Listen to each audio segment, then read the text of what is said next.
നമസ്കാരം. iPlusന്റെ പുതിയൊരു വീഡിയോയിലേക്ക് എല്ലാവർക്കും സ്വാഗതം.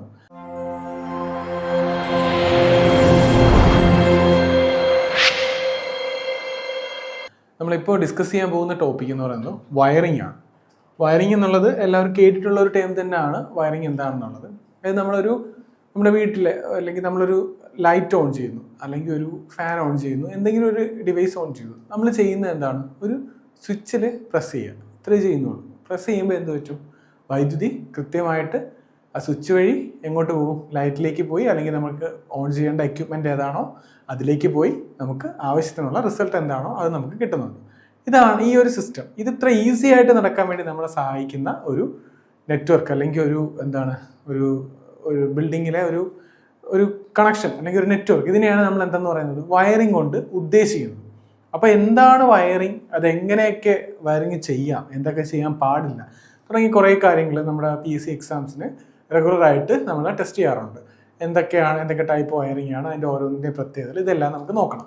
അപ്പോൾ നമുക്ക് അതെന്താണെന്നുള്ളത് നോക്കാം. ഓക്കെ, അപ്പോൾ ആദ്യം നമുക്ക് അതിൻ്റെ ഡെഫിനിഷൻ, നമ്മളിപ്പോൾ വയറിംഗ് എന്താണെന്ന് ചോദിച്ചാൽ നമുക്ക് ഏകദേശം ഒരു ഐഡിയ ഉണ്ട്. ഇതിനൊരു കൃത്യമായ ഒരു ഡെഫിനിഷൻ പറയണമല്ലോ. അതെന്താണെന്ന് നോക്കാം. A systematic network of cables, switches and protective devices designed to distribute electrical energy safely from main supply to various load point. അതായത് നമ്മുടെ മെയിൻ സപ്ലൈ, നമുക്ക് സപ്ലൈ തരുന്ന എവിടുന്ന? KCB എന്നാണ് നമുക്ക് ഇവിടെ സപ്ലൈ കിട്ടുക. അപ്പോൾ KCB എന്നുള്ള സപ്ലൈ നമ്മുടെ വീട് വരെ എന്ത് ചെയ്യും? എത്തിക്കും. അത് ആരുടെ ഡ്യൂട്ടിയാണ്? KCBയുടെ ഡ്യൂട്ടിയാണ്. അപ്പോൾ നമ്മുടെ വീട് വരെ സപ്ലൈ എത്തി. ഇനി ഈ വീട്ടിലെത്തിയ സപ്ലൈ, ആ ഒരു സപ്ലൈ പോയിന്റ് മുതൽ നമ്മുടെ ലോഡ് വരെ എന്ത് ചെയ്യണം? സേഫായും സിസ്റ്റമാറ്റിക് ആയിട്ടും നമ്മുടെ കയ്യിൽ എത്തണം. കാരണം സേഫ്റ്റി ഇല്ലാതെ ചെയ്യാൻ പറ്റില്ല. അപ്പോൾ സേഫ്റ്റിയുടെ കുറേ കാര്യങ്ങൾ നമ്മൾ ചെക്ക് ചെയ്യേണ്ടി വരും.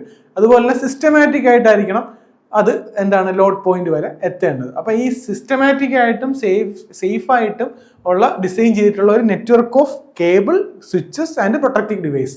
കേബിളുകളുണ്ട്, അതിൽ എന്തൊക്കെ ഇൻക്ലൂഡ് ചെയ്തിട്ടുണ്ട്? കേബിളുകളുണ്ട്, സ്വിച്ചുകളുണ്ട്, പ്രൊട്ടക്റ്റീവ് ഡിവൈസുകളുണ്ട്. ഇതെല്ലാം ഒരു കൃത്യമായുള്ള ഡിസൈൻ, അതിനെയാണ് നമ്മൾ എന്തെന്ന് പറയുന്നത്? വയറിംഗ് എന്ന് പറയുന്നത്. എവിടം മുതൽ എവിടം വരെ? സപ്ലൈ പോയിന്റ് മുതൽ ലോഡ് വരെ എത്തുന്ന ആ ഒരു മൊത്തത്തിലുള്ള ആ ഡിസൈനിങ്ങിനെയാണ് നമ്മൾ വയറിംഗ് എന്ന് പറയുന്നത്. ഓക്കെ, ഇനി to ensure operational safety, prevent fire hazards, minimize power loss and deliver reliable electricity to connected equipments. അതായത് ഇത് ചെയ്യുന്ന എന്താണ്? ഓപ്പറേഷണൽ സേഫ്റ്റി, സേഫ് ആയിട്ടുള്ള ഓപ്പറേഷൻ ഉറപ്പുവരുത്തുക. നമ്മളൊരു വയറിംഗ് സിസ്റ്റം ഡിസൈൻ ചെയ്യാൻ പോകണം, അല്ലെങ്കിൽ ഒരു വയറിംഗ് ഏതൊക്കെ ഉണ്ടോ നമ്മൾ പഠിക്കാൻ പോകണം. അപ്പം എന്താണ് ഇതിന്റെ ധർമ്മം എന്ന് അറിയണ്ടേ? അതാണ് ഒന്നാമത്തത് ഓപ്പറേഷൻ സേഫ്റ്റി. ഉപയോഗിക്കുന്നത് സേഫ് ആയിട്ടുള്ള ഉപയോഗമായിരിക്കണം. പ്രിവെന്റ് ഫയർ ഹസാർഡ്സ്, അതായത് തീപിടുത്തം അങ്ങനെയുള്ള ഹസാർഡുകൾ ഉണ്ടാകാൻ പാടില്ല. അടുത്തത് മിനിമൈസ് പവർ ലോസ് കുറയ്ക്കുക. അതായത് നമുക്ക് കിട്ടുന്ന വൈദ്യുതി അമൂല്യമാണ്, നമുക്കറിയാം. കിട്ടുന്ന വൈദ്യുതി എന്ത് ചെയ്യരുത്? നഷ്ടപ്പെട്ടു പോകരുത്. കിട്ടുന്നതിന് മാക്സിമം എഫിഷ്യൻ്റ് ആയിട്ട് ഉപയോഗിക്കാൻ പറ്റുക. Next, deliver reliable electricity to connected equipments. വിശ്വസനീയമായ എന്ത് ചെയ്യണം? വൈദ്യുതി കിട്ടുക. കാരണം അത് ഉദ്ദേശിക്കുന്നത് എന്താണ്? നമുക്ക് കണ്ടിന്യൂസ്ലി വൈദ്യുതി കിട്ടുക. കാരണം ഇടയ്ക്കിടയ്ക്ക് കറണ്ട് പോകുക എന്ന് പറയുന്നത് നമ്മുടെ പല എക്യുപ്മെന്റ്സിനെയും ഡാമേജിലാക്കും. അപ്പൊ ആ രീതിയിൽ കറണ്ട് കിട്ടുന്ന രീതിയിലുള്ള ആ ഒരു ഡിസൈനിന് പറയുന്ന പേരാണ് എന്ത്? വയറിംഗ് എന്ന് പറയുന്നത്. ഓക്കെ, ഇത് അതിന്റെ ഡെഫിനിഷൻ ആണ്.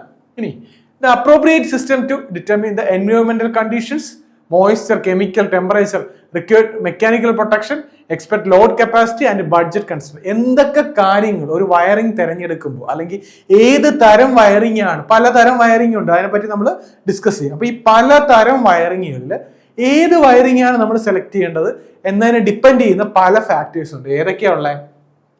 എൻവയോൺമെന്റൽ കണ്ടീഷൻസ്, അതായത് അവിടുത്തെ moisture condition, chemical condition, temperature, ഇതെല്ലാം അതിനെ ഡിപ്പെൻഡ് ചെയ്യും. Next, required mechanical protection, expected load capacity and budget constraint, അതായത് അതിന് മെക്കാനിക്കൽ പ്രൊട്ടക്ഷൻ ഉണ്ടായിരിക്കണം, അതുപോലെ ലോഡ് കപ്പാസിറ്റി നമ്മൾ അതിൽ കാൽക്കുലേറ്റ് ചെയ്തിരിക്കണം, ബഡ്ജറ്റ്, നമ്മുടെ ബഡ്ജറ്റ് അനുസരിച്ച് ഒരു ബഡ്ജറ്റ് ഉണ്ടാവില്ല. എന്തും നമ്മുടെ ഇലക്ട്രിക്കൽ അല്ലെങ്കിൽ നമ്മുടെ എഞ്ചിനീയറിംഗ് ആസ്പെക്റ്റിൽ നോക്കുമ്പോൾ നമുക്ക് മാക്സിമം എഫിഷ്യൻ്റ് ആയിരിക്കണം, ലോവർ എന്തായിരിക്കണം? സ്പെൻഡിങ്ങും ആയിരിക്കണം. അതായിരിക്കുമല്ലോ നമ്മൾ എപ്പോഴും നോക്കുന്ന ഒരു കാര്യം. അപ്പോൾ അതെല്ലാം ഒത്തിണങ്ങി, അല്ലെങ്കിൽ അത് എല്ലാം കൺസിഡർ ചെയ്തായിരിക്കും നമ്മൾ ഏത് ടൈപ്പ് ഓഫ് വയറിംഗ് അല്ലെങ്കിൽ എന്ത് വയറിംഗ് ആണ് നമ്മൾ ചെയ്യാൻ പോകുന്നത് എന്നുള്ളത് തീരുമാനിക്കുന്നത്. ഇനി wiring networks are primarily divided into domestic and industrial. അതായത് ഡൊമസ്റ്റിക് എന്നും ഇൻഡസ്ട്രിയൽ എന്നും രണ്ട് രീതിയിലുള്ള വയറിങ്ങിനെയാണ് പ്രധാനമായിട്ട് നമ്മൾ ക്ലാസിഫൈ ചെയ്യുന്നത്. അപ്പോൾ വയറിംഗ് പ്രധാനമായിട്ട് നമ്മൾ ക്ലാസിഫൈ ചെയ്യാൻ പോകുന്ന രണ്ട് രീതിയിലാണ്. ഏതൊക്കെയാണ്? ഡൊമസ്റ്റിക് വയറിംഗും അതുപോലെ തന്നെ industrial wiring. Okay, domestic wiring എന്നും ഇൻഡസ്ട്രിയൽ വയറിംഗ് എന്നാണ് നമ്മുടെ മെയിൻ ക്ലാസിഫിക്കേഷൻ. ഇതിൽ തന്നെ ഡൊമസ്റ്റിക്കിനുള്ളിൽ തന്നെ പല രീതിയിൽ നമ്മൾ ഈ പറഞ്ഞ കാര്യങ്ങൾ, നമ്മുടെ അറ്റ്മോസ്ഫിയറിക് കണ്ടീഷനും മെക്കാനിക്കൽ പ്രൊട്ടക്ഷനും ലോഡ് കപ്പാസിറ്റിയും ബഡ്ജറ്റും എല്ലാം നോക്കിയിട്ട് നമ്മൾ പല രീതിയിലുള്ള വയറിംഗ് സിസ്റ്റം ഉണ്ട്. അതുപോലെ തന്നെയാണ് നമ്മുടെ ഇൻഡസ്ട്രിയിലും ഏതൊക്കെയുണ്ട് ഈ കാര്യങ്ങളെല്ലാം കൺസിഡർ ചെയ്തുകൊണ്ടാണ് നമ്മൾ എന്ത് ചെയ്യുന്നത്, ഈ ഏത് തരം വയറിംഗ് ഇതിലുള്ള ക്ലാസിഫിക്കേഷൻ തിരഞ്ഞെടുക്കണം എന്ന് നമ്മൾ തീരുമാനിക്കുന്നത്. അപ്പൊ ഇത് ഫസ്റ്റ് ഡൊമസ്റ്റിക്കിലാണെങ്കിൽ എന്തൊക്കെ കാര്യങ്ങൾ നമ്മൾ നോക്കുമായിരിക്കും? നമ്മൾ അതിന്റെ എസ്തെറ്റിക്സ് നോക്കും. കാരണം നമ്മുടെ വീട്ടിലാണ്, അപ്പോൾ എന്ത് ചെയ്യും, നമ്മൾ എത്രത്തോളം മനോഹരമാണോ ആ രീതിയിലുള്ള വയറിംഗ് ആയിരിക്കും തിരഞ്ഞെടുക്കുക. രണ്ട്, സ്പേസ് നോക്കും. ഏതൊക്കെ വഴി നമുക്കറിയാം, ലിമിറ്റഡ് സ്പേസിനുള്ളിലാണ് നമ്മൾ ഒരു വീടിനുള്ളിൽ എന്ത് ചെയ്യണം, ആ സ്പേസിനുള്ളിൽ നിൽക്കണം, അല്ലെങ്കിൽ നമ്മൾ മറ്റൊന്നിനെ അഫക്ട് ചെയ്യാതെ ആ സ്പേസിങ് നോക്കും. രണ്ട്, ബേസിക് സേഫ്റ്റി, ഉറപ്പായിട്ടും സേഫ്റ്റി നോക്കും. അപ്പൊ ഈ മൂന്ന് കാര്യങ്ങളാണ് പ്രധാനമായിട്ടും ഡൊമസ്റ്റിക് വയറിംഗിൽ നമ്മൾ ശ്രദ്ധിക്കാറുള്ളത്. ഏതൊക്കെയാ? Aesthetics, space and basic safety. ഇനി ഇൻഡസ്ട്രിയിലാവുമ്പോഴോ, ഇപ്പൊ നമ്മൾ വീട് എന്ന് പറയുന്നത് ഇങ്ങനെ മാക്സിമം സൗന്ദര്യം നോക്കി ചെയ്യുന്ന ഒരു കാര്യമാണ്, മാക്സിമം സ്പേസ് യൂട്ടിലൈസേഷൻ വേണ്ട സ്ഥലമാണ്. അപ്പൊ അത് നോക്കുന്നു. ഇൻഡസ്ട്രി ആവുമ്പോൾ അതിന്റെ ആസ്പെക്ട് മാറുകയാണ്. അവിടെ എസ്തെറ്റിക്സ് വലിയൊരു കാര്യമല്ല, അവിടെ മെയിൻ ആയിട്ടുള്ളത് ഡിമാൻഡിങ് ഡ്യൂറബിലിറ്റി ആയിരിക്കണം. അതായത് വിശ്വസിക്കാൻ പറ്റണം. ഒരു ഡാമേജോ ഒരു ഹസാർഡോ വരാൻ ഒരിക്കലും ഒരു ചാൻസ് ഉണ്ടാവാൻ പാടില്ല. ഹൈ ഹീറ്റ് ഡിസിപ്പേറ്റേഷൻ, അതായത് നമുക്കറിയാം ഒരു ഇൻഡസ്ട്രി എന്ന് പറയുമ്പോൾ അവിടെ ഈ പറഞ്ഞ പോലെ ബ്യൂട്ടിഫുൾ ആയിട്ടുള്ള ഇത് നോക്കുന്നതിനേക്കാൾ കൂടുതൽ അവിടെ പ്രാക്ടിക്കൽ ആയിട്ടുള്ള ആപ്ലിക്കേഷൻസ് ആയിരിക്കും. അപ്പോൾ അവിടെ ഹീറ്റ് ഡിസിപ്പേഷൻ മാക്സിമം ആയിരിക്കണം. ഹെവി കറണ്ട് മാനേജ്മെന്റ്, കറണ്ടിന് അവിടെ കൂടുതലും എന്താണ്, നമ്മുടെ ഹൗസ് പോലെ അല്ല, ഹൗസ് ഹോൾഡ് അപ്ലയൻസസ് പോലെ ആയിരിക്കില്ല ഇൻഡസ്ട്രിയിൽ. അവിടെ ഹാൻഡിൽ ചെയ്യുന്ന കറണ്ടും അല്ലെങ്കിൽ അവിടെ യൂസ് ചെയ്യുന്ന പവറും എങ്ങനെയായിരിക്കും, ഇതിനെ അപേക്ഷിച്ച് മച്ച് ലാർജർ ആയിരിക്കും. അപ്പോൾ എന്ത് ചെയ്യാൻ പറ്റണം, ഹെവി കറണ്ട് മാനേജ്മെന്റ് ചെയ്യാൻ പറ്റുന്ന സിസ്റ്റം ആയിരിക്കും. അപ്പൊ ഈ കാര്യങ്ങൾ വെച്ചിട്ടാണ് ഡൊമസ്റ്റിക്കിലും ഇൻഡസ്ട്രിയിലും നമ്മൾ നോക്കുന്ന പ്രയോറിറ്റൈസ് ചെയ്യുന്ന കാര്യങ്ങൾ ഇതൊക്കെയാണ്. ഓക്കെ, അപ്പൊ ഇതിനനുസരിച്ചാണ് നമ്മൾ എന്ത് ചെയ്യുന്നത്, ഏത് തരം അല്ലെങ്കിൽ എന്ത് തരം വയറിംഗ് സെലക്ട് ചെയ്യണം എന്ന് നമ്മൾ തീരുമാനിക്കുന്നത്. ഓക്കെ, ഇനി ഡൊമസ്റ്റിക് വയറിംഗ് നമ്മൾ പറഞ്ഞു രണ്ട് തരത്തിലുള്ള വയറിംഗ് ആണുള്ളത്. ഡൊമസ്റ്റിക് വയറിംഗും അതുപോലെ തന്നെ എന്താണ് ഇൻഡസ്ട്രിയൽ വയറിംഗും. ഡൊമസ്റ്റിക് വയറിംഗിൽ എന്തൊക്കെയാണെന്നുള്ളത് നോക്കാം. Domestic wiring is the structured network of cables, protective devices and accessories designed to distribute electrical energy safely from the supply's utility meter to various load points. അതായത് എന്താണ് domestic wiring? നമ്മൾ പറഞ്ഞ കാര്യം തന്നെയാണ്. എന്താണെന്നുള്ളതിൻ്റെ ഒരു definition, കൃത്യമായിട്ടുള്ള ഒരു ഡെഫിനിഷനാണ് ഇവിടെ പറയുന്നത്. എന്താണെന്ന് നോക്കിയാൽ domestic wiring is A structured network of cable. അതായത് കേബിളുകളുടെ കൃത്യമായ സ്ട്രക്ചേർഡ് ആയിട്ടുള്ള ഒരു നെറ്റ്വർക്കാണ്. അത് എന്താ ചെയ്യുന്നത്? Cables, protective device and accessories. അതായത് പ്രൊട്ടക്റ്റീവ് ഡിവൈസ്, കേബിൾ, ആക്സസറീസ്, ഈ മൂന്ന് കാര്യങ്ങളുടെ ഒരു സ്ട്രക്ചേർഡ് ആയിട്ടുള്ള ഒരു നെറ്റ്വർക്കാണ്. എന്ത് ചെയ്യുന്നതെന്ന് ചോദിച്ചാൽ to distribute electric energy safely from supplies utility meter to various load. അതായത് നമ്മുടെ വീട്ടിൽ വരുന്ന സപ്ലൈ എവിടെയാണ് വരുന്നത്? ആദ്യം നമ്മുടെ മീറ്റർ ബോർഡിലേക്കല്ലേ. അപ്പൊ മീറ്റർ ബോർഡിൽ വരുന്ന സപ്ലൈ എന്ത് ചെയ്യുന്നു? അവിടുന്ന് എങ്ങോട്ട് പോകുന്നു? ഓരോ പോയിന്റിലേക്കും, ഓരോ യൂട്ടിലിറ്റി പോയിന്റിലേക്കും പോകുന്നതാണ് ഏതിൽ വരിക? നമ്മുടെ ഡെഫിനിഷനിൽ അല്ലെങ്കിൽ ഇതിന്റെ ഡെഫിനിഷനായിട്ട് പറയാം. അപ്പൊ ഇതൊരു സ്ട്രക്ചേർഡ് നെറ്റ്വർക്കാണ്. എന്തിന്റെയൊക്കെ സ്ട്രക്ചേർഡ് നെറ്റ്വർക്ക്? അതിൽ കേബിൾസ് വരും, എക്യുപ്മെന്റ്സ് വരും, പിന്നെ പ്രൊട്ടക്റ്റീവ് ഡിവൈസുകൾ വരും. ഇതിന്റെ എല്ലാം കൂടി ഉള്ള ഒരു സ്ട്രക്ചേർഡ് ആയിട്ടുള്ള ഒരു നെറ്റ്വർക്കിനെയാണ് നമ്മൾ ഡൊമസ്റ്റിക് വയറിംഗ് എന്ന് പറയുന്നത്. ഇത് ചെയ്യുന്നത് എന്താണെന്ന് ചോദിച്ചാൽ എന്ത് ചെയ്യും? നമ്മുടെ സപ്ലൈസിന്റെ പോയിന്റ് മുതൽ നമ്മുടെ ലോഡ് വരെ, അതായത് നമുക്ക് തരുന്ന KECB സപ്ലൈ കൊണ്ട് തരുന്ന പോയിന്റ് മുതൽ നമ്മൾ യൂസ് ചെയ്യുന്ന ലോഡ് വരെ ഉള്ള കണക്ഷനെയാണ് നമ്മൾ എന്തെന്ന് പറയുന്നത് ഈ ഡൊമസ്റ്റിക് വയറിംഗിൽ ഇൻക്ലൂഡ് ചെയ്തിരിക്കുന്നത്. ഇതിന്റെ ഒബ്ജക്റ്റീവ് എന്താണെന്ന് ചോദിച്ചാൽ ഈ പറഞ്ഞ തന്നെ reliable, aesthetically pleasing distribution to electricity for household needs. അതായത് ഭംഗിയുള്ള രീതിയിൽ എന്ത് ചെയ്യണം? സേഫ് ആയിട്ടും വിശ്വസനീയമായിട്ടും എന്ത് ചെയ്യണം? കറണ്ടിനെ അല്ലെങ്കിൽ ഇലക്ട്രിസിറ്റിയെ നമ്മുടെ വീട്ടിലുള്ള എക്യുപ്മെന്റ്സിലേക്ക് എത്തിച്ചു തരിക എന്നുള്ളതാണ് എന്തിന്റെ ധർമ്മം?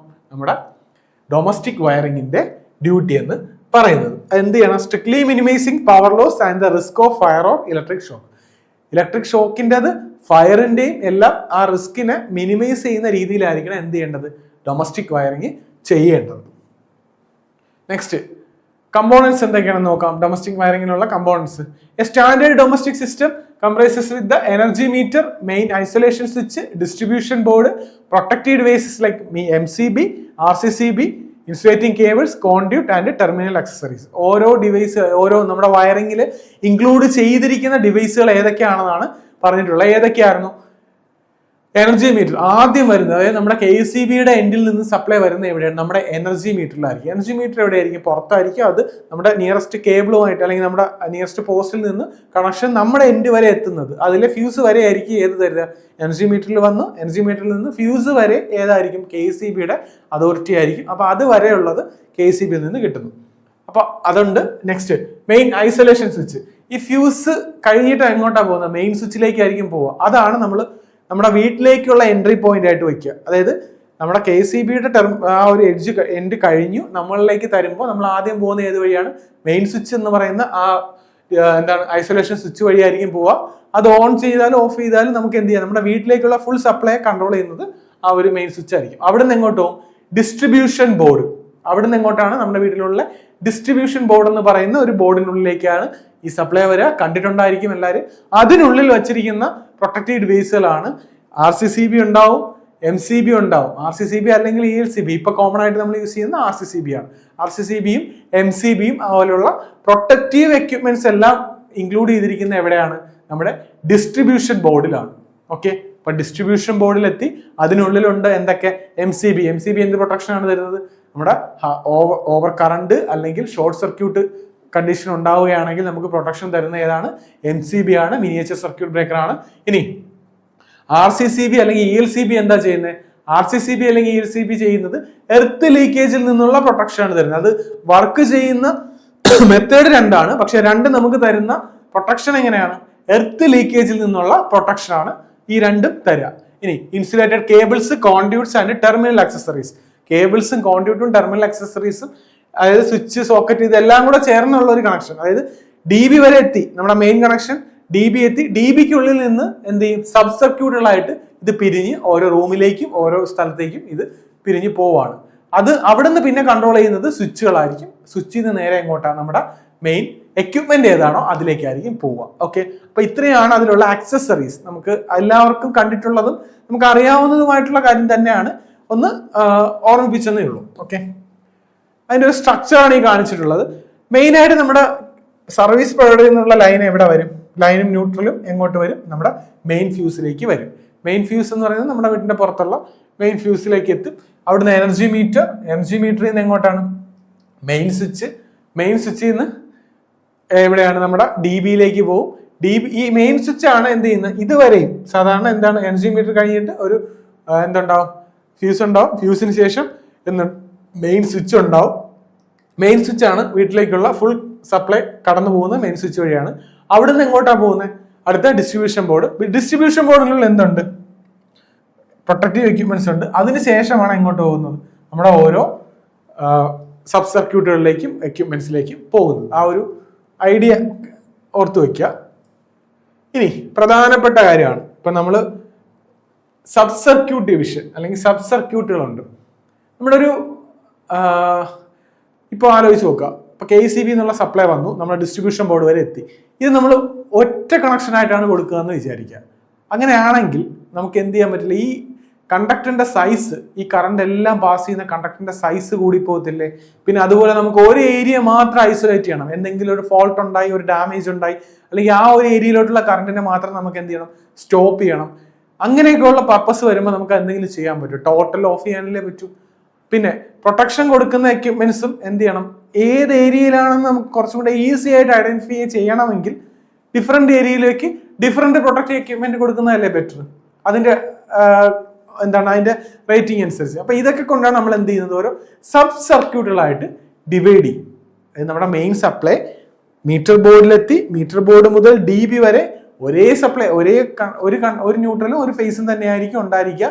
ഈ ഡിസ്ട്രിബ്യൂഷൻ ബോർഡ് എത്തിക്കഴിയുമ്പോൾ എന്ത് സംഭവിക്കും? അവിടെ നിന്ന് ആദ്യം നമ്മൾ എന്ത് ചെയ്യും? നമ്മുടെ RCCBയിലൂടെ ഇത് കടന്നു വരും. അപ്പോൾ എന്തെങ്കിലും എർത്ത് ഫോൾട്ട് ഉണ്ടെങ്കിൽ അത് ഐഡന്റിഫൈ ചെയ്യും. അതിനുശേഷം വന്നിട്ട് എവിടെ ചെല്ലും? നമ്മുടെ MCBകളിലേക്ക് പോകും. ഓരോ MCBകൾ എന്ത് ചെയ്യും? ഓരോ സബ് സർക്യൂട്ടുകളായിട്ടായിരിക്കും പോവുക. അപ്പൊ എന്താണ് ഈ സബ് സർക്യൂട്ട് എന്നുള്ളത് നോക്കണ്ടേ? ഡെഫിനിഷനായിട്ട് നോക്കിക്കഴിഞ്ഞാൽ, അല്ലെങ്കിൽ ഇത് എങ്ങനെ ഡിവൈഡ് ചെയ്യുമെന്ന് വെച്ചാൽ, the wiring is divided into separate sub circuit. Dedicated to circuit for lightning, separate heavier gauge conductor for power appliances like air conditioner or water heater to prevent the single fault from shutting down entire house. അതായത് ഒരു ഫോൾട്ടിൽ ഉണ്ടായി കഴിഞ്ഞാൽ, ഇപ്പൊ ഞാൻ നേരത്തെ പറഞ്ഞു ഒരു single സർക്യൂട്ടിലാണ് നമ്മൾ എല്ലാം കണക്ട് ചെയ്യുന്നതെങ്കിൽ എന്തെങ്കിലും ഒരു എക്യുപ്മെന്റിന് ഒരു ഫോൾട്ട് വന്നു, അല്ലെങ്കിൽ ഒരു എക്യുപ്മെന്റിൽ ഒരു ഷോർട്ട് സർക്യൂട്ട് വന്നു, അല്ലെങ്കിൽ എർത്ത് ലീക്കേജ് വന്നു കഴിഞ്ഞാൽ എന്ത് ചെയ്യും? കംപ്ലീറ്റ് വീടും അല്ലെങ്കിൽ ആ ഫുൾ സിസ്റ്റം എന്ത് പറ്റും? ഇപ്പൊ നമ്മളൊരു വീടിന്റെ കാര്യം പറയുന്നു, അതൊരു വലിയ ഫ്ലാറ്റ് ആണെങ്കിൽ എന്ത് പറ്റും? എല്ലാം ഒരേ രീതിയിൽ കൊടുത്തു കഴിഞ്ഞാൽ എന്ത് പറ്റും? കംപ്ലീറ്റ് സിസ്റ്റം എന്ത് ചെയ്യും? ഷട്ട് ഡൗൺ ആവില്ലേ? അപ്പൊ അതിന് പകരം ഓരോ ഏരിയയിലേക്കും അല്ലെങ്കിൽ ഓരോ എക്യുപ്മെന്റിനേക്കും അല്ലെങ്കിൽ ഒരു ഗ്രൂപ്പ് ഓഫ് എക്യുപ്മെന്റിലേക്ക് ഒരു കണക്ഷൻ, അടുത്ത ഗ്രൂപ്പ് ഓഫ് എക്യുപ്മെന്റിലേക്ക് അടുത്ത കണക്ഷൻ, ഇങ്ങനെ കൊടുത്തു കഴിഞ്ഞാൽ നമുക്ക് എന്ത് ചെയ്യാം? ടോട്ടൽ ഷട്ട് ഡൗണിനെ നമുക്ക് എന്ത് ചെയ്യാം? റെഡ്യൂസ് ചെയ്യാം. മെയിനായിട്ട് സബ് സർക്യൂട്ട് രണ്ട് രീതിയിലാണ് ഉള്ളത്. ഏതൊക്കെയാണ്? ലൈറ്റിംഗ് സബ് സർക്യൂട്ടും പവർ സബ് സർക്യൂട്ടും. ഓക്കെ, ഇപ്പൊ സബ് സർക്യൂട്ട് എന്ന് പറയുന്ന രണ്ട് രീതിയിലാണ്. ലൈറ്റിംഗ് സബ് സർക്യൂട്ടും ഉണ്ട്, പവർ സബ് സർക്യൂട്ടും ഉണ്ട്. ഇനി എന്തൊക്കെയാണെന്ന് നോക്കാം. A lighting sub circuit which handles lights, fan and standard 5 ampere socket to a maximum load of 800 watts or 10 points. Important ആണ്. ഒരു ലൈറ്റിംഗ് സബ് സർക്യൂട്ട്. എന്താണ് ഒരു lighting sub circuit? Lighting sub circuit എന്ന് പറഞ്ഞാൽ നമ്മുടെ ചെറിയ ലോഡുകൾ, ലൈറ്റ്, ഫാൻ, അല്ലെങ്കിൽ നമ്മുടെ 5 ആംപിയറിന്റെ ചെറിയ മൊബൈലൊക്കെ ചാർജ് ചെയ്യുന്ന 5 ആംപിയർ സോക്കറ്റ്, ഇതെല്ലാം എന്താണ്? കമ്പാരിറ്റീവ്ലി ചെറിയ ലോഡല്ലേ. അപ്പൊ ലൈറ്റ് സർക്യൂട്ടുകളിലെല്ലാം കണക്ട് ചെയ്യുന്നതാണ് ഈ ലൈറ്റിംഗ് സർക്യൂട്ട് എന്ന് പറഞ്ഞാൽ. അപ്പൊ ഇതിൽ ഇൻക്ലൂഡ് ചെയ്ത് എങ്ങനെ കാൽക്കുലേറ്റ് ചെയ്യും, അല്ലെങ്കിൽ എങ്ങനെയാണ് ഡിസ്ട്രിബ്യൂഷൻ നടക്കുന്നതെന്ന് ചോദിച്ചാൽ, ഒന്നുകിൽ അതുമായിട്ട് കണക്ട് ചെയ്തിരിക്കുന്ന എല്ലാ എക്യുപ്മെന്റിന്റെയും കൂടെ പവറിന്റെ സം എടുത്താൽ 800 വാട്ട്സിൽ താഴെ ആയിരിക്കണം. മാക്സിമം 800 വാട്ട്സ് വരെ വരാൻ പാടുള്ളൂ. അതല്ലെങ്കിൽ നമ്പർ ഓഫ് പോയിന്റ്സ് 10 ആയിരിക്കും. ഇപ്പൊ ഞാൻ പറയാണ്, ഇപ്പോ ഒരു 5 ആംപിയറിന്റെ എക്യുപ്മെന്റ്സ് അല്ലെങ്കിൽ 5 വാട്ട്സിന്റെ ചെറിയ എക്യുപ്മെന്റ്സ് ആണ് നമ്മൾ കണക്ട് ചെയ്തിരിക്കുന്നത് വെച്ചോ.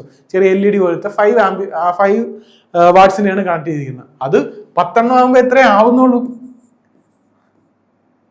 50 വാട്ട്സേ ആവുന്നുള്ളൂ. അല്ലെങ്കിൽ 50 വാട്ടിന്റെ എക്യുപ്മെന്റ് വിചാരിക്കുക, 50 വാട്ടിന്റെ ഒരു എക്യുപ്മെന്റ്, അങ്ങനത്തെ 10 നമ്മൾ കണക്ട് ചെയ്ത് എത്രയാവുന്നുള്ളൂ?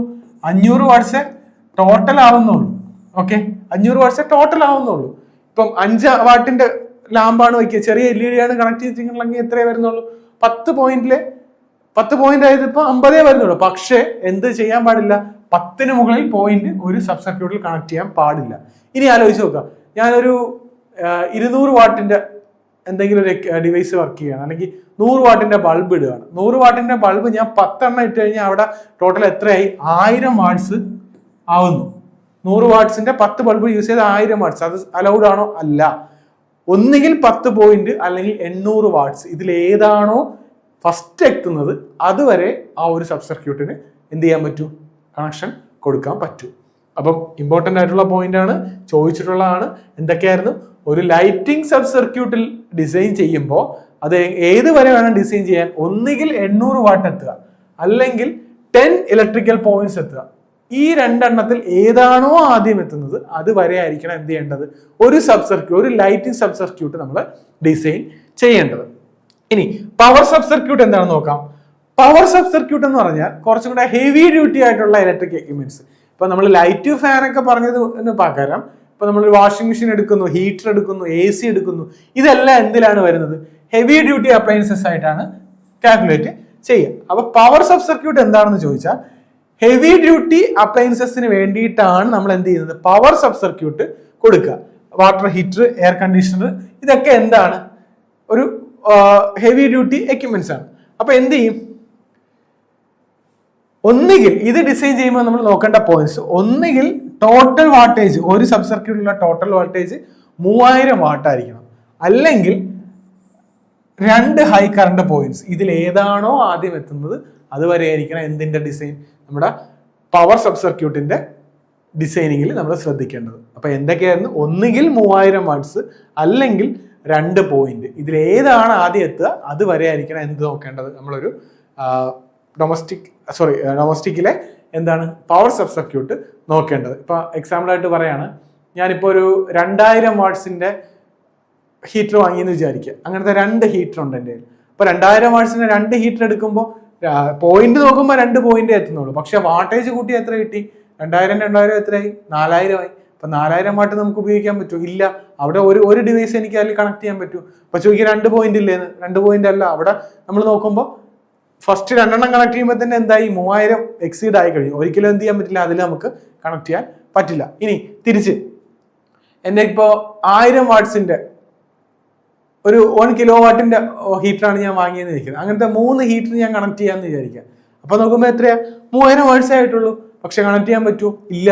കാരണം 2 പോയിന്റാണ് മാക്സിമം അലൗഡ് ആയിട്ടുള്ള. അപ്പൊ ഏതാണോ ആദ്യം 2 പോയിന്റ് ആണോ 3000 വാട്ട്സ് ആണോ, ഇതിൽ ഏതാണോ ആദ്യം എത്തുന്നത് അതുവരെ ആയിരിക്കണം എന്തിൽ കണക്ട് ചെയ്യേണ്ടത്? നമ്മുടെ പവർ സബ് സർക്യൂട്ടിൽ കണക്ട് ചെയ്യേണ്ടത്. അപ്പൊ എന്താണ് ലൈറ്റ് സർക്യൂട്ട്, അതിന്റെ ടേംസ് ആൻഡ് കണ്ടീഷൻ, അതുപോലെ തന്നെ പവർ സർക്യൂട്ട് മനസ്സിലായിട്ടുണ്ടാവല്ലോ.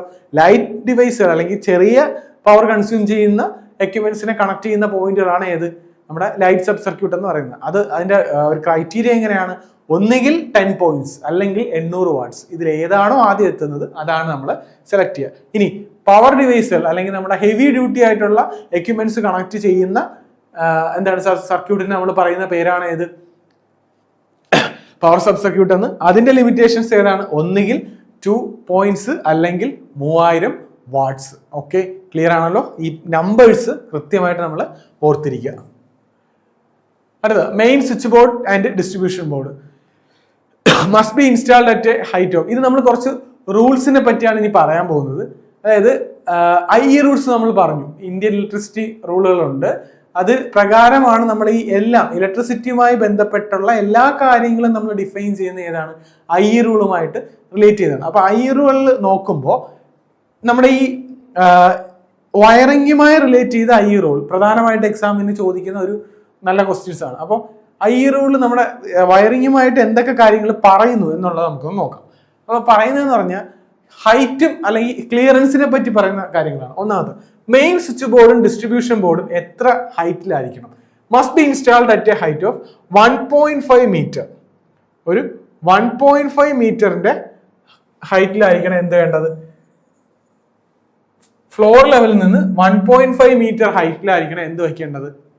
നമ്മുടെ മെയിൻ സ്വിച്ച് ബോർഡും അല്ലെങ്കിൽ ഡിസ്ട്രിബ്യൂഷൻ ബോർഡും. അതായത് നമ്മൾ തറ ലെവൽ, നമ്മൾ നിൽക്കുന്ന തറയുടെ ലെവലിൽ നിന്ന് എങ്ങനെയായിരിക്കണം? ഒരു 1.5 മീറ്റർ ഹൈറ്റിലായിരിക്കണം ഇത് പ്ലേസ് ചെയ്തിട്ടുണ്ട്. എന്തിനാണ്? ഈസി ആക്സസിബിൾ, നമുക്ക് പെട്ടെന്ന് ഓപ്പറേറ്റ് ചെയ്യാം. അതായത് നമുക്ക് ബെൻഡ് ചെയ്യാണ്ട് നമുക്ക് നിന്ന് കറക്റ്റ് ഓപ്പറേറ്റ് ചെയ്യാനുള്ള സ്യൂട്ടബിൾ ആയിട്ടുള്ള ഒരു ഹൈറ്റ് ആണ് ഈ പറഞ്ഞ 1.5 മീറ്റർ എന്ന് പറയുന്നത്. ഇനി ഹൊറിസോണ്ടൽ റൺ ഓഫ് വയറിംഗ്, അതായത് നമ്മുടെ വയറിംഗ് ഇല്ലേ, വയേഴ്സ് ഭിത്തിയിലൂടെ ഇപ്പം പലതരം വയറിംഗ് നമ്മൾ പറയും. കൺസീൽഡ് ഉണ്ടാവും, ഓപ്പൺ കോൺഡ്യൂട്ട് ഉണ്ടാവും. അപ്പം ഈ വയർ പാസ് ചെയ്യുന്നത് നമ്മുടെ ഭിത്തിയിലൂടെ ഈ വയർ പാസ് ചെയ്യുന്നത് എത്രയിലായിരിക്കണം? Should be at a minimum height of 2.75 metre. Minimum 2.25 metre ഹൈറ്റിലായിരിക്കണം എന്ത് ചെയ്യണം? ഇത് പാസ് ചെയ്യേണ്ടത്. 2.25 അല്ലെങ്കിൽ മീറ്റർ 3 ഇതിനുള്ളിലായിരിക്കണം എന്ത് ചെയ്യേണ്ടത്? ഈ ഹൊറിസോണ്ടൽ ആയിട്ട് ഇപ്പൊ നമ്മുടെ ഭിത്തിയുടെ ആ ഒരു ഹൈറ്റിൽ നിന്ന് താഴെ നിന്ന് എങ്ങോട്ട് മുകളിലേക്ക് 2.25 അല്ലെങ്കിൽ 3 മീറ്റർ ഹൈറ്റിലായിരിക്കണം ഈ വയറുകൾ പാസ് ചെയ്യാനുള്ളത്. ഇനി ക്ലിയറൻസ് ഫ്രം സീലിംഗ്, മുകളിൽ നിന്ന് നമ്മുടെ സീലിംഗിൽ നിന്ന് എത്ര ക്ലിയറൻസ് വേണം എന്നുള്ളതാണ്. Horizontal conduit or backing wiring must maintain a minimum distance 0.5 metre. സീലിംഗിൽ നിന്ന് 1/2 മീറ്റർ മാറി വേണം എന്ത് ചെയ്യാൻ? ഈ വയറിംഗ് പോകാൻ. അപ്പൊ താഴെ നിന്ന് 2.25 മീറ്റർ, മുകളിൽ നിന്ന് 1/2 മീറ്റർ നമ്മുടെ വാളിൽ നിന്ന് മിനിമം ക്ലിയറൻസ് ആണ് ഈ പറയുന്നത്. ഓക്കെ, 2.25 താഴെ നിന്ന്, മുകളിൽ നിന്ന് എത്ര? സീലിംഗ് എവിടെ എത്രയാണ്? 1/2 മീറ്റർ, 0.5 മീറ്റർ ആയിരിക്കണം അതിന്റെ മിനിമം ക്ലിയറൻസ്. മിനിമം ക്ലിയറൻസ് ആണ് ഈ പറയുന്നത്. Next, wall penetration. Wires passing through wall must be protected by a rigid conduit or porcelain tube extended 1.5 centimeter beyond the wall on both sides. അതായത് നമ്മൾ ഈ ഒരു conduit വഴി പോകുമല്ലോ, ഒരു കട്ടിയുള്ള റിജിഡ് ആയിട്ടുള്ള ഒരു മെറ്റാലിക് ഓർ PVC ഏതെങ്കിലും ഒരു കോൺഡ്യൂട്ട് നമ്മൾ പാസ് ചെയ്യുമല്ലോ, അത് 1.5 സെന്റിമീറ്റർ ഉള്ളിലായിരിക്കണം. പുറത്തു നിന്നും അകത്ത്, അതായത് ഒരു ഭിത്തി എടുത്താൽ അതിന്റെ പുറത്തു നിന്നും അകത്തു നിന്നും നമ്മൾ നോക്കുമ്പോൾ മിനിമം 1.5 സെന്റിമീറ്റർ എങ്കിലും ഉള്ളിലായിരിക്കണം എന്ത്? ആ കോൺഡ്യൂട്ട് പാസ് ചെയ്യേണ്ടത്. ഇതും IE റൂളിൽ വരുന്നതാണ്. നെക്സ്റ്റ്, സീലിംഗ് ഫാൻ എങ്ങനെയായിരിക്കും ചെയ്യേണ്ടതെന്നാണ്. The blades must be at the minimum height of 2.75 metre from the floor with a minimum clearance of 30 centimetre from the ceiling. അതായത് 2.25 മീറ്റർ ഗ്രൗണ്ട് ലെവലിൽ നിന്നും 30 സെന്റിമീറ്റർ സീലിംഗിൽ നിന്നുള്ള ഗ്യാപ്പിലായിരിക്കണം എന്ത് പ്ലേസ് ചെയ്യേണ്ടത്, നമ്മുടെ ഫാനിന്റെ ലീഫ് നമ്മൾ പ്ലേസ് ചെയ്യേണ്ടതെന്നാണ് ഈ റൂള് പറയുക. Next, wall light brackets. നമ്മുടെ വാളിലെ ലൈറ്റ് വെക്കേണ്ട ഹൈറ്റ് ആണ് standard height of 2.25 meters from the floor level. അതായത് 2.25 മീറ്റർ എങ്കിലും ഫ്ലോർ ലെവലിൽ നിന്ന് ഹൈറ്റിലായിരിക്കണം എന്ത് വെക്കേണ്ടത്, വാൾ ലൈറ്റ് ബ്രാക്കറ്റ്സ് വെക്കേണ്ടതെന്നാണ് ഈ റൂൾസ് പറയുന്നത്. അപ്പൊ ഇതെല്ലാം ക്ലിയറൻസുമായിട്ട് റിലേറ്റ് ചെയ്ത് എത്ര മീറ്റർ നമ്മുടെ ഗ്രൗണ്ട് ലെവലിൽ നിന്നും സീലിംഗിൽ നിന്നുള്ള ക്ലിയറൻസ് ഈ റൂളിൽ പറയുന്നുണ്ട്. അപ്പൊ അത് ഒരു റിപ്പീറ്റഡ് ക്വസ്റ്റ്യൻസ് ആണ്. അടുത്തത് സോക്കറ്റിന്റെ ഹൈറ്റ് ആണ് പറയുന്നത്. നമ്മുടെ സോക്കറ്റ് 5 ആംപിയർ അല്ലെങ്കിൽ 50 ആംപിയറിൻ്റെ സ്റ്റാൻഡേർഡ് ഇൻസ്റ്റലേഷൻ എന്ന് പറഞ്ഞാൽ 1.3 മീറ്റേഴ്സ് ടു 1.5 മീറ്റേഴ്സ്, 1.3 അല്ലെങ്കിൽ 1.5 മീറ്റർ ആയിരിക്കണം ഫ്ലോർ ലെവലിൽ നിന്ന് വരേണ്ടത്. ഓക്കെ, ലോ ലെവൽ ഇൻസ്റ്റാളേഷൻ, അതായത് നമ്മുടെ ഫ്ലോർ ലെവലിലേക്ക് കുറച്ച് താഴ്ത്ത് വയ്ക്കുന്ന ഇൻസ്റ്റാളേഷൻസ് എന്ന് പറയുന്നത് 25 സെന്റിമീറ്റർ എബോവ് ഫ്ലോർ ആയിരിക്കണം. നമ്മുടെ തറനിരപ്പിൽ നിന്ന് 25 സെന്റിമീറ്റർ എങ്കിലും മിനിമം ക്ലിയറൻസ് എന്തിനുണ്ടായിരിക്കണം, ലോ ലെവൽ ഇൻസ്റ്റാളേഷൻസിന് ഉണ്ടായിരിക്കണം. നമ്മുടെ ലൈറ്റ്സ് ആയാലും മറ്റെന്ത് എക്യുപ്മെന്റ്സ് ആയാലും നമ്മൾ വയ്ക്കുമ്പോൾ 25 സെന്റിമീറ്റർ എങ്കിലും ഫ്ലോർ ലെവലിൽ നിന്ന് ഉണ്ടായിരിക്കണം. നെക്സ്റ്റ്, ബാത്റൂം സ്വിച്ചസ് എന്ന് പറയുന്നത് no switch should be accessible to a person using the shower or bath. Sockets are strictly prohibited within 2.5 meters radius of a shower or bath. അതായത് 2.5 മീറ്റർ റേഡിയസ്, അതായത് നമുക്കറിയാം human ബോഡിയിൽ നിന്ന് resistance എന്ന് പറയുന്നത് 1 kilo ohm ആണ് standard resistance. പക്ഷേ നമ്മുടെ നനഞ്ഞിരിക്കുന്ന സമയത്താണെങ്കിൽ എന്ത് സംഭവിക്കും, അത് അതിന്റെ പകുതിയോ അതിൽ താഴെയോ ആയിട്ട് റെഡ്യൂസ്ഡ് ആവും. അപ്പം അങ്ങനെ ഒരു കണ്ടീഷനിൽ ഒരിക്കലും എന്ത് ചെയ്യാൻ പാടില്ല, ഒരു സ്വിച്ചിലേക്ക് ആക്സസ് കിട്ടാൻ പാടില്ല. അപ്പൊ അതുകൊണ്ടാണ് ഈ റൂൾ സ്ട്രിക്റ്റ് ആയിട്ട് പറഞ്ഞിരിക്കുന്നത്. ഒരു ഷവർ അല്ലെങ്കിൽ ടാപ്പ് ആക്സസ് ചെയ്യുന്ന ആൾക്ക് 2.5 മീറ്ററിൽ എന്ത് ചെയ്യാൻ പാടില്ല, സ്വിച്ചുകൾ പ്ലേസ് ചെയ്യാൻ പാടില്ല. ബാത്റൂം സ്വിച്ച് എന്ന് പറയുന്ന ഇനി കോൺഡ്യൂട്ടിന്റെ, ഇപ്പൊ നമ്മൾ ഇത്രയും പറഞ്ഞത് സ്വിച്ചുകളുടെയൊക്കെ ഇൻസ്റ്റലേഷൻ വെച്ചിട്ടുള്ള ക്ലിയറൻസ് ആണ്. ഇനി കോൺഡ്യൂട്ടിന്റെ കാര്യമാണ് പറയുന്നത്. മാക്സിമം ബെൻഡ്, അതായത് കോൺഡ്യൂട്ടിന്റെ ബെൻഡിന്റെ മാക്സിമം എത്രയാണെന്ന് ചോദിച്ചാൽ a strict maximum of 290 degree bends is permitted in continuous conduit run between any two drawn in inspection boxes. അതായത് ഇൻസ്പെക്ഷൻ ബോക്സിൽ നിന്ന് കണ്ടിന്യൂസ് റണ്ണുള്ള ഒരു കോൺഡ്യൂട്ട് ആണെങ്കിൽ 90 ഡിഗ്രി ബെൻഡുകൾ 2 എണ്ണമേ എന്ത് ചെയ്യാൻ പാടുള്ളൂ, അതിൽ വരാൻ പാടുള്ളൂ. അത് എക്സാമിന് ഇടയ്ക്ക് ചോദിച്ചിട്ടുള്ള ക്വസ്റ്റ്യൻ ആണ്. അത് ടോട്ടൽ 180 ഡിഗ്രിയുടെ ഡിഫറൻസ് മാത്രമേ അതിൽ ഉണ്ടാവാൻ പാടുള്ളൂ. അടുത്തത് ബെൻഡിങ് റേഡിയസ് എന്ന് പറയുന്നത് the internal bending radius of a conduit pipe must not be less than 2.5 time outer diameter of the conduit. അതായത് ഇതും കേബിളിന് ഡാമേജ് വരാതിരിക്കാൻ വേണ്ടിയിട്ട് പറ്റുന്ന ഒരു റൂളാണ്. കാരണം ഡാമേജ് വരികയോ അല്ലെങ്കിൽ അതിലൊരു ഹീറ്റ് അക്യുമുലേഷൻ വരികയോ ചെയ്താൽ പിന്നെ ഷോർട്ട് സർക്യൂട്ടിനും ഫയർ ഹസാർഡിനും ഒക്കെ കാരണമാവും. അപ്പൊ അത് റെഡ്യൂസ് ചെയ്യാൻ വേണ്ടിയിട്ടുള്ള ഒരു റൂളാണ്. ഇത് പറയുന്നത് ഇന്റേണൽ ബെൻഡിങ് റേഡിയസ് എന്ന് പറയുന്നത് എക്സ്റ്റേണൽ ബെൻഡിങ് റേഡിയസിനെ അപേക്ഷിച്ച് 2.5 ആയിട്ട് ടൈംസ് ആയിട്ട് അതിനെ ലിമിറ്റ് ചെയ്തിട്ടുണ്ട്. ഇനി സാഡിലിന്റെ സ്പേസിംഗ് ആണ്. അതായത് നമ്മൾ കോൺഡ്യൂട്ട് റൺ ചെയ്തു, അതിനെ ഫിക്സ് ചെയ്യാനുള്ള സാഡിൽസ് എന്ന് പറയുന്നത് നമ്മൾ അതിനെ ഫിക്സ് ചെയ്യാൻ വേണ്ടി ഉപയോഗിക്കുന്ന ഡിവൈസുകളാണ് സാഡിൽസ് എന്ന് പറയുന്നത്. ഇതെന്ന് പറയുന്നത് maximum distance between saddle is 1.2 meter for rigid metallic conduits. Metallic conduits ആണ് നമ്മൾ ഉപയോഗിക്കുന്നതെങ്കിൽ 1.2 മീറ്ററും അതുപോലെ തന്നെ PVC ആണ് ഉപയോഗിക്കുന്നതെങ്കിൽ 60 സെന്റിമീറ്ററും അതിന്റെ പകുതിയായാണ് കോൺഡ്യൂട്ട് അല്ലെങ്കിൽ നമ്മുടെ സാഡിലിന്റെ സ്പേസിംഗ് ആയിട്ട് ലിമിറ്റ് ചെയ്തിട്ടുള്ളത്. ഓക്കെ,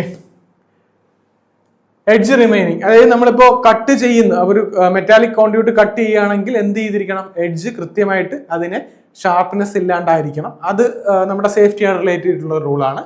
അടുത്തത് ഡ്രോയിങ് ബോക്സ് സ്പേസിംഗ് എന്ന് പറയുന്നത് 2 ഡ്രോയിങ് ബോക്സ് തമ്മിലുള്ള സ്പേസിംഗ് എന്ന് പറയുന്നത് 2 മീറ്റർ ആയിരിക്കണം. കാരണം കൃത്യമായിട്ടും സേഫ് ആയിട്ട് നമുക്ക് വയേഴ്സിനെ കോൺഡ്യൂട്ടിലൂടെ പുള്ളി ചെയ്യണമെന്നുണ്ടെങ്കിൽ സേഫ് ആയിട്ടുള്ള ഡിസ്റ്റൻസ് എന്നത് 10 മീറ്റർ ആണ്. അപ്പൊ ഇത്രയുമാണ് നമ്മുടെ ഈ റൂൾ പ്രകാരം നമുക്ക് പറഞ്ഞിട്ടുള്ള വയറിംഗ് ചെയ്യുമ്പോൾ നമ്മൾ എന്ത് ചെയ്യേണ്ട, ശ്രദ്ധിക്കേണ്ട ബെൻഡിങ്സ് എന്ന് പറയുന്നത്.